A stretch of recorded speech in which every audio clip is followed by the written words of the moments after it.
Aabot na lamang sa mahigit 625 billion pesos ang proposed budget ng Department of Public Works and Highways para sa 2026 kumpara sa higit 881 billion pesos na orihinal na panukalang pondo ng ahensya.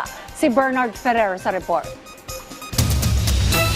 Pinapiyas ang mahigit 252 billion pesos na dapat sanang ilalaan para sa locally funded flood control projects. Ang hakbang na ito ayon kay Secretary Dizon ay alinsunod sa direktiba ni Pangulong Ferdinand R. Marcos Jr. na alisin ang pondo sa locally funded flood control projects sa 2026 National Expenditure Program o NEP.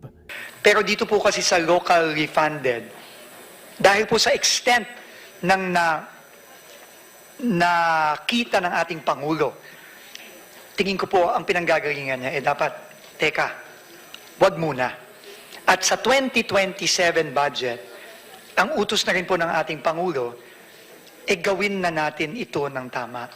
Ayon kay Secretary Dizon, ang tinapyas sa pondo ay ilalaan sa iba pang mahalagang sektor, gaya ng kalusugan, edukasyon at agrikultura. Kabilang sa mga inalis sa revised budget ay ang duplicate projects, completed projects, overlapping sections sa mga road projects, rock netting, cat's eye at studs projects. Nanatili naman ang mahigit 15 billion pesos para sa flood management program na pinondohan mula sa Foreign Assistance Project. Binigyan din ng kalihim na bagamat walang pondo para sa locally funded flood control projects, may mga nakalaang proyekto pa rin ang ahensya gaya ng MMDA partikular sa Metro Manila. Tumaas ang pondo para sa mga kalsada tulay na ngayon ay umaabot sa 482 billion pesos. Ipinaubayan na ni Secretary Dizon sa House Committee on Appropriations ang usapin sa pag-restore ng ilang mahalagang proyekto na napasamang naalis sa budget.